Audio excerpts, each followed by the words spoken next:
Star Wars: The Heart of the Jedi by Kenneth C. Flint. Chapter 15.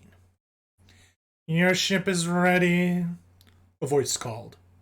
Luke Skywalker awoke from his doze and sat up on the row of crates he used as a couch, instantly alert. As the door of the grubby little storage room in which Luke was keeping out of sight stood, the 12-eyed insectoid known as Vios Lea. A member of the Vuvrian race was slender and yellow-green, with its long tube of abdomen upheld on stocky legs covered by simple robes. The large oblong head sported two long antennae, as the numerous round eyes that some found amusing. "It's about time, Vios Lea," Luke said, getting up and stretching. "No problems?" "Oh, no," the being cheerily assured him in a smooth drone of voice. "The ship is in prime condition, as you verified yourself. Just getting it fueled, that and a bit of cosmetic work, cleaning up, washing down. Can't have customers living here in an untidy ship." "Thanks," said Luke, "but I am in kind of a hurry." He got up from the crates and crossed to a counter where R2-D2 was plugged into a power outlet. The little droid was shut down while its systems recharged. He tapped it on the head. "Wake up, R2. It instantly came back to humming, beeping life. Luke unplugged it, and it sucked the power coupling back into a hatch. "Please follow me," requested the Vuvrian, and led the way out in the corridor lined with racks of tools and doors to other parts, storerooms. "You know," the being said as they went along, "I was considering again what a fine deal you got there." "I thought so too," Luke replied. "An amazing deal," Rioslia told him. "I just couldn't turn you down." But then he looked away, murmuring, "Although I've absolutely no idea why." They came out of the corridor and into a large compound, fenced around with high barricades of wire. Its considerable area was crowded with a variety of ships, mostly smaller ones and quite worn. As they wound their way through the maze of craft, much activity went on around them. The screaming and ratcheting sounds of power tools were nearly deafening. The sparking lights of welding torches flared in several places, and the hot ozone smell of burning filled the air. Dozens of small creatures swarmed everywhere, doing all the work. They were human-shaped, although everything but their glowing eyes was hidden by floppy, hooded cloaks. R2's head swiveled around him, taking in those odd little beings. The droid made some sharp noises of clear disdain. Don't insult them. They're some of the best mechanics around here." "They work cheaply, too," the insect-like being put in. "And when things are very tight, why, they're quite tasty as well." Luke looked sharply to the creature to see if he was joking. The Vuvrian's mouth flap seemed to widen to a ghastly semblance of a grin. "Ah, there's your ship," Wioslia said, unfolding one foreleg to point. Ahead of them sat a sleek, smooth-hulled YT-1760, perhaps half the size of the Millennium Falcon. One end was an egg-shaped passenger module with the round viewing windows of a cockpit and the pointed front. Attached to the flatter rear were the square mass of its engines and the huge cones of three powerful-looking thrusters. Those made the whole propulsion package look larger than the rest of the ship. A small gaggle of Jawas were still moving around and underneath it, in what they seemed last-minute inspection. The Vuvrian stepped up to one of them and asked, "Is it ready to go?" The Jawa gave a salute and jabbered an affirmative. "Call your crew off, then," Riosli ordered. "The new owner wishes to go." The other saluted again and trilled shrilly to the others, waving its short arms. The Jawas swiftly moved away from the ship, forming into a little, fluttering flock nearby. The insectoid turned to Luke. "This little hyperdrive speedster should certainly take you as far as you want to go. And as fast, too."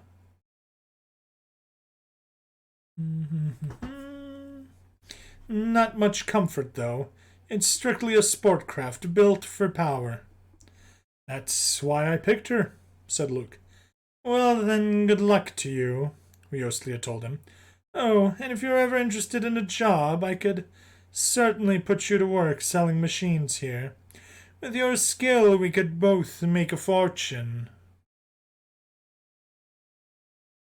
The Vouvrian rubbed his forearms together, all the more briskly at the thought. Thank you for the offer, Luke said, but I don't know if I'll ever be coming back this way again. Goodbye to you. He went up to the portable landing ramp, set against the ship's side, and through an open hatch. R2 rolled up and followed him in. The hatch closed. Moments later, Luke came back into view of the cockpit window. He waved down to the insect-like dealer. The whine of engines revving up came from the ship. The still grinning being waved a forearm in reply, and moved back as the ship started to lift. The Vouvrian and his Java crew stood watching as the craft lifted straight skyward for some distance, then ignited its main engines to shoot up and away. None of them gave notice to one Jawa at the back of the group, who took advantage of the distractions to creep stealthily away. Alright, see you later, Snowball. Glad you could stop by for a bit. It was good chatting with you.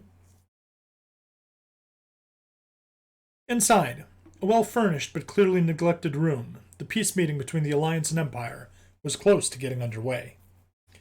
The room of the smuggler's base chosen for the conference had apparently been some kind of dining hall. Its wide variety of tables and chairs were of elegant design, superb craftsmanship, and exotically patterned woods.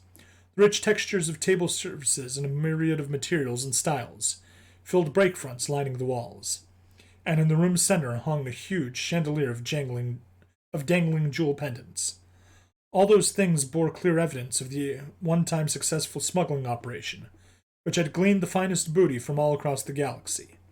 But the thick pall of dust covering everything also spoke of its long abandonment. Han and Chewie had taken some time to wipe the dust from some furniture, and then move it together to form a single long conference table, flanked by chairs. Several Imperial delegates now sat there, deep in conversation with Goen.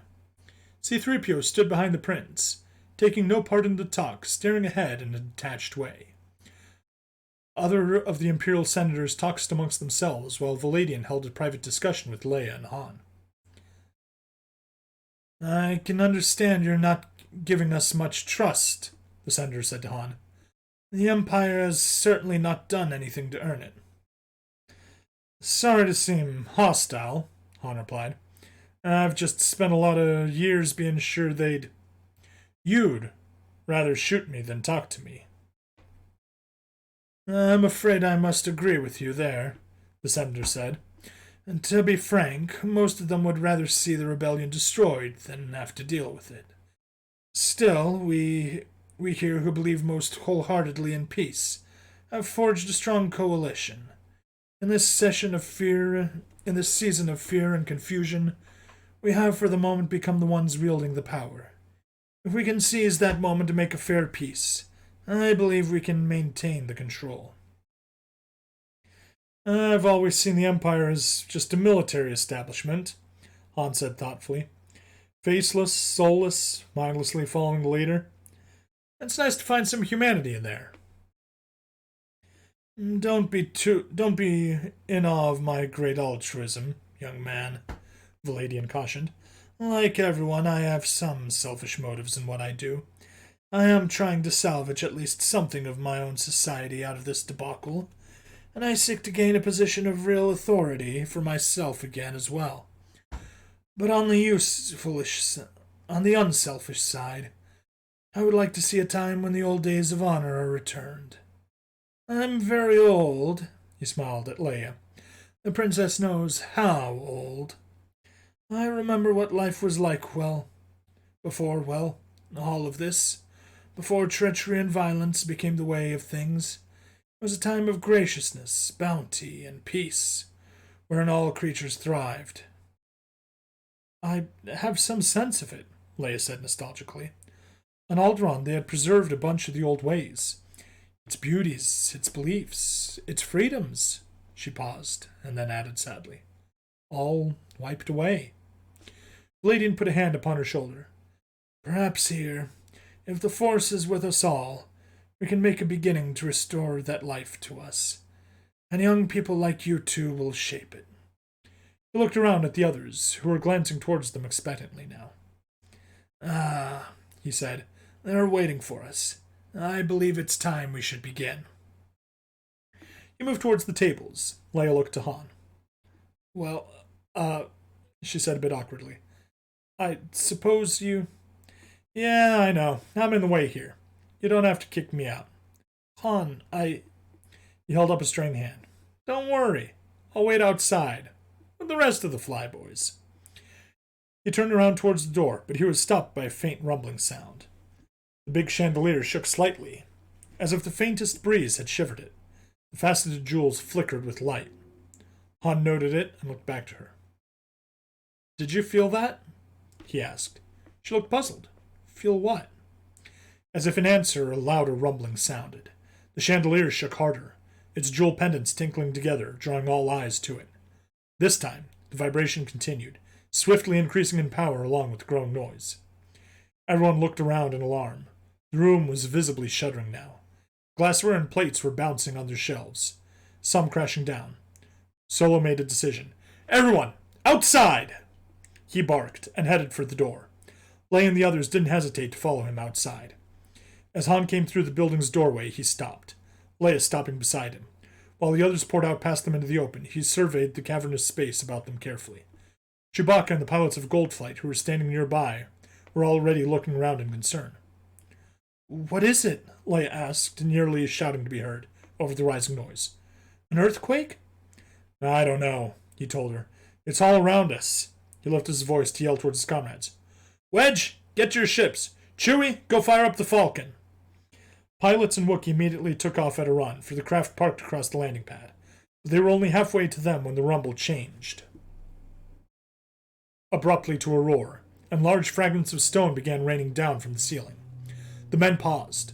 All looked upward. Some way beyond the end of the landing pad, a huge circular spot had appeared on the ceiling of the cavern. The face of the smooth rock glowed with swiftly growing intensity. Then it disintegrated and was swept away as a swirling vortex of blue-white light appeared. More circles of light above them drew the attention of the watchers. They looked around to find two other bright discs eating down through the ceiling on either side of them, the three forming a tight triangle around the smugglers' settlement. As the discs dropped lower, their upper forms came into view. Each revealed itself as a massive machine of dull gray metal, 100 yards across. From the flat base with its whirl of disintegrating beams, the sides sloped up and inward, forming a dome 80 feet high. When the whole of this dome had dropped clear of the shaft it had drilled, large panels checkering its sides slid open. Pairs of long black tubes slid out from each hole into view. The twin barrels of heavy turbo laser batteries, the tiny figures of their black-garbled gun crews, could be seen inside, scrambling to firing positions. Within a few heartbeats, each machine's rounded hull bristled with some 40 sets of barrels in 4 tiers. Those below stared up at the floating gun platforms in astonishment. "Those are subterranean tunneling attack modules," a horrified Valadian gasped out. "Imperial hedgehogs," Han said grimly, supplying their nickname, "and ready to fill us full of laser bolt quills. Let's get the hell out of here." He grabbed Leia's hand and started for their ship. The others, bewildered by the events, hesitated, but it was only for an instant. The turbo lasers in all 3 STAMs opened fire. The first red bolts of their energy arrowed in, striking the buildings. One exploded in a fat blossom of debris. Goen headed for the Falcon, 3PO behind him. The senators broke and ran for their own craft in panic as the fire fell around them. All but Valadian. Leia, seeing this, pulled her hand from Han's and ran back to him. Han reluctantly followed. The senator still stood motionless, stunned and staring up at the craft in disbelief. "Why?" he cried in dismay. "Why are they doing this?" "We'll ask later," Han told him. "Come on." He grabbed one of Valadian's arms and Leia the other. Together they hustled the older man towards the ship, following the droid and Goen, who had gone in ahead without even looking back. The turbo laser fire was raining down thickly about them. Some of the senators were hit by a blast as they crossed the open, and were vaporized in an instant. Across the field, the Gold Flight pilots had reached the X-Wings and were climbing aboard. One died in the act as a bolt struck his fighter, blowing it apart. The others were safely aboard and firing up engines as something else appeared from the newly bored holes above. Strings of TIE fighters shot down out of the opening into the cavern. They opened fire at once as they targeted objects below, sweeping in to strafe. More of the Senators went down as the laser bolts exploded around them. A second X-Wing on the ground, and then a third just lifting off were hit, turning into blooms of flame and debris. Han, Leia, and the Senator reached the Falcon's ramp. Gohan and 3PO had already reached the top and were going inside. Valadian pulled up there to look back. He saw two more of his fellows cut down by a TIE fighter's fire. The rest ran a last gauntlet to reach their shuttle's landing ramp. "Never mind them," said Han. "Inside!" They all but carried the Senator up the ramp and into the ship. Meantime, the remaining X-Wings got safely airborne and went sweeping courageously up to meet the enemy. The Hedgehogs were an immense target, and the TIE fighters were so thick about them that the daring X-Wing pilots found themselves in a turkey shoot. They slashed savagely back and forth through their opponents, hitting something with nearly every shot. The bold attack successfully distracted the Imperials, drawing much of the fire to them, and rash Imperial gunners, frantic to hit the stinging fighters, instead began hitting their own STAMs with crossed laser bolts. In the Falcon, Han and Leia paused to deposit Valadian in a couch in the lounge. Gohan was collapsed on the seat there, 3PO standing idly by. The other two ignored them in a rush to the cockpit. Chewie began prepping the ship for takeoff. "Powered up?" asked Han, dropping into his seat. "Let's go!" He grabbed for the controls. Across the pad from them, the Imperial shuttle was already lifting, its side wings coming down. A turbo laser shot hit its nose. Driving it back down, it smashed against the ground. A second shot went home squarely against its back, annihilating it in a plume of flame. Han and his comrades winced back the brilliant glare. "Oh no!" Leia gasped in horror at the Senator's destruction. "Han!" "They're dead. We're still alive," he snapped. "Chewie, hit it!" Man and Wookiee activated lift thrusters. The Falcon began to rise. A crimson bolt shot past the windows to blow a crater in the floor just ahead. The blast rocked the ship. "Phew, that was close," said Han. "It'll get closer," Leia said, pointing up. Through the top windows, they could see the twin muzzles of an STAM turbo laser battery pointed right at them. From the side, an X-Wing shot into view. Its own guns fired, the bolts hitting the battery squarely. Both turbo lasers in a section of the big machine's side exploded. "Okay, get out of there," Wedge called from the comm speaker. "Quick, we can't hold them." One of the other X-Wings took a hit from a trailing TIE fighter and spiraled in to crash. "You get out too, Wedge," Han ordered, "and try to take some of them with you." "Okay, let's go," Wedge told his last wingman. Together, they headed straight in at one of the machines. They fired two blasts. The fire blasted two batteries, the flames and smoke blinding the other gunners. The fighters shot up past them only yards away, skimming over the Hedgehog's top and into the hole above. A dozen of the Imperial fighters followed them. At the same time, Han was sending the Falcon forward, shooting the gap between two of the hovering metal monsters. Their crisscrossing fire fell above the ship.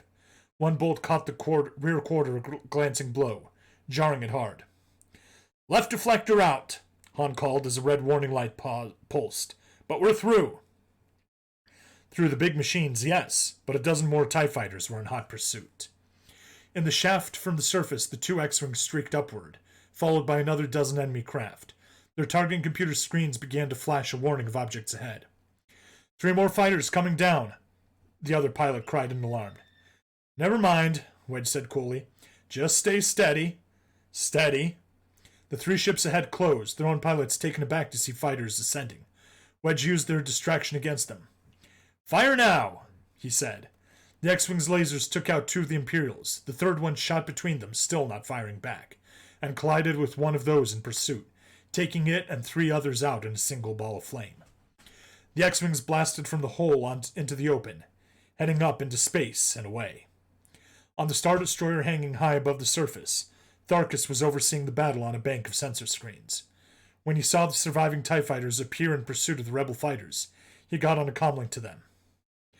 "Never mind chasing those small ships. Everyone after the large one. It mustn't escape."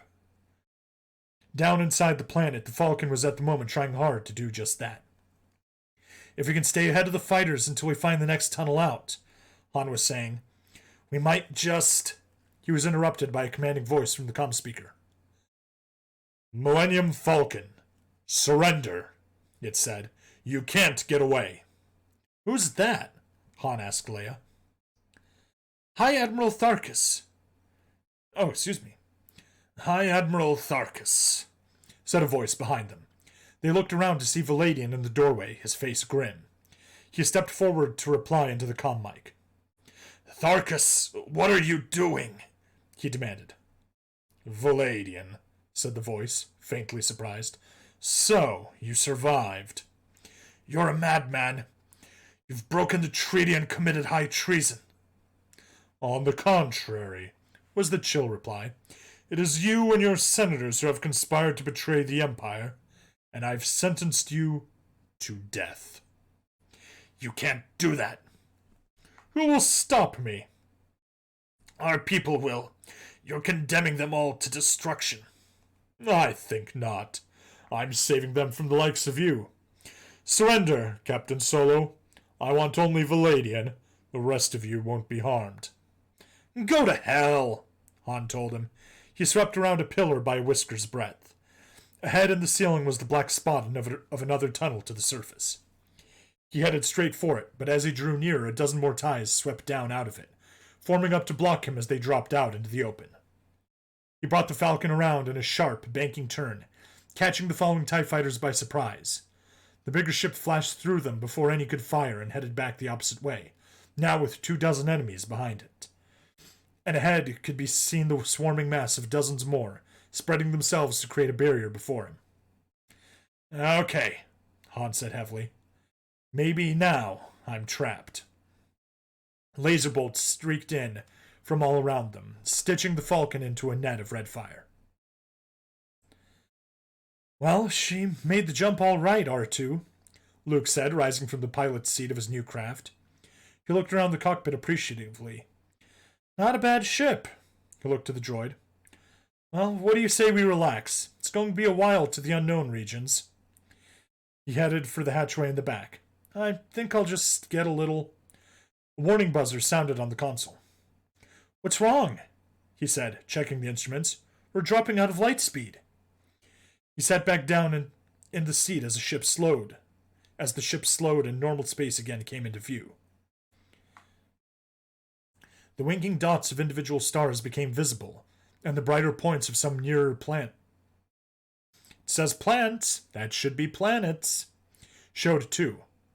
And right dead ahead of them was the immense, flaring sphere of a quickly swelling red-gold sun. That's not good, said Luke with concern. He consulted his readouts. And we're caught in its gravitational field. Engines are out. He looked to the droid. See what's the matter, R2. It rolled to a cylindrical access port for the shipboard computer, extended its own male connector and plugged in. It's male connector.